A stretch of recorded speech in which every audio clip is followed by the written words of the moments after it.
आज हम सुनेंगे भगवत गीता के अध्याय नंबर 4 का दिव्य ज्ञान भाग नंबर 1। भगवान श्री कृष्ण ने कहा, मैंने इस अमर योग विद्या का उपदेश सूर्यदेव विवस्वान को दिया और विवस्वान ने मनुष्यों के पिता मनु को उपदेश दिया और मनु ने इसका उपदेश इक्ष्वाकु को दिया। यहाँ पर भगवत गीता का इतिहास प्राप्त होता है। यह अत्यंत प्राचीन बताया गया है, जब इसे सूर्यलोक इत्यादि संपूर्ण लोकों के राजा को प्रदान किया गया था। समस्त लोकों के राजा विशेष रूप से निवासियों की रक्षा के निमित्त होते हैं। अतः राजन्य वर्ग को भगवत गीता की विद्या को समझना चाहिए, जिससे वे नागरिकों प्रजा पर शासन कर सकें और उन्हें कामरूपी भवबंधन से बचा सकें। मानव जीवन का उद्देश्य भगवान के साथ अपने शाश्वत संबंध के आध्यात्मिक ज्ञान का विकास है और सारे राज्यों तथा समस्त लोकों के शासनाध्यक्षों को चाहिए कि शिक्षा, संस्कृति तथा भक्ति द्वारा नागरिकों को यह पाठ पढ़ाए। दूसरे शब्दों में, सारे राज्य के शासनाध्यक्ष कृष्ण भावनामृत विद्या का प्रचार करने के लिए होते हैं, जिससे जनता इस महाविद्या का लाभ उठा सके और मनुष्य जीवन के अवसर का लाभ उठाते हुए सफल मार्ग का अनुसरण कर सके। इस मनवंतर में सूर्यदेव विवस्वान कहलाता है, यानी सूर्य का राजा, जो सौरमंडल के अंतर्गत समस्त ग्रहों लोकों का उद्गम है। बृहत्संहिता में 5.52 कहा गया है, यच्चक्षुरेश सविता सकल ग्रहाणा राजा समस्त सुरमूर्तिर्शेषतेजाय यस्याज्ञया भ्रमति संभृत काल चक्रो गोविंदमादि पुरुषं तमह भजामि। ब्रह्मा जी ने कहा, मैं उन श्री भगवान गोविंद की पूजा करता हूँ जो आदि पुरुष हैं और जिनके आदेश से समस्त लोकों का राजा सूर्य प्रभूत शक्ति तथा ऊष्मा धारण करता है। यह सूर्य भगवान के नेत्र तुल्य है और यह उनकी आज्ञानुसार अपनी कक्षा को तय करता है।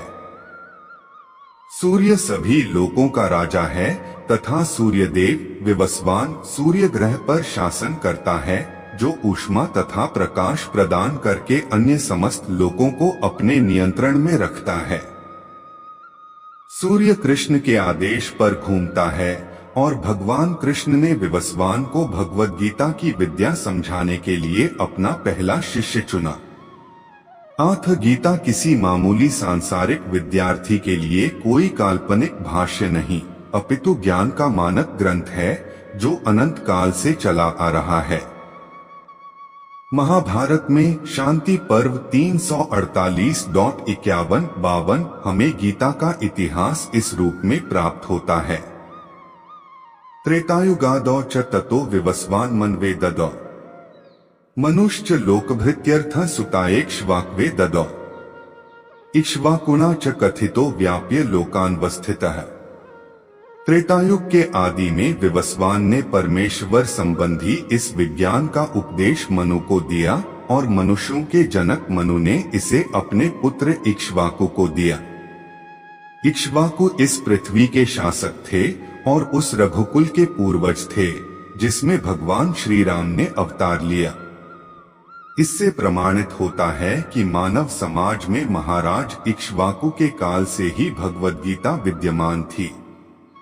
इस समय कलियुग के केवल 5000 वर्ष व्यतीत हुए हैं, जबकि इसकी पूर्णायु 4,32,000 वर्ष है। इसके पूर्व द्वापर युग 8 लाख वर्ष था और इसके भी पूर्व त्रेतायुग 12 लाख वर्ष था। इस प्रकार लगभग 20,05,000 वर्ष पूर्व मनु ने अपने शिष्य तथा पुत्र इक्ष्वाकु से, जो इस पृथ्वी के राजा थे, श्रीमद् भगवद गीता कही। वर्तमान मनु की आयु लगभग 30 करोड़ 53 लाख वर्ष अनुमानित की जाती है, जिसमें से 12 करोड़ 4 लाख वर्ष बीत चुके हैं। यह मानते हुए कि मनु के जन्म के पूर्व भगवान ने अपने शिष्य सूर्यदेव विवस्वान को गीता सुनाई, मोटा अनुमान यह है कि गीता कम से कम 12 करोड़ 4 लाख वर्ष पहले कही गई और मानव समाज में यह 20 लाख वर्षों से विद्यमान रही। इसे भगवान ने लगभग 5000 वर्ष पूर्व अर्जुन से पुनः कहा। गीता के अनुसार ही तथा इसके वक्ता भगवान कृष्ण के कथन के अनुसार यह गीता के इतिहास का मोटा अनुमान है। सूर्यदेव विवस्वान को इसीलिए गीता सुनाई गई क्योंकि वह क्षत्रिय थे और उन समस्त क्षत्रियों के जनक है जो सूर्यवंशी हैं। चूंकि भगवद गीता वेदों के ही समान है क्योंकि इसे श्री भगवान ने कहा था, अथ यह ज्ञान अपौरुषेय है। चूंकि वैदिक आदेशों को यथारूप में बिना किसी मानवीय विवेचना के स्वीकार किया जाना चाहिए। संसारी तार्किक जन अपनी अपनी विधि से गीता के विषय में चिंतन कर सकते हैं, किंतु यह यथारूप भगवद गीता नहीं है। अथ भगवद गीता को गुरु परंपरा से यथारूप में ग्रहण करना चाहिए।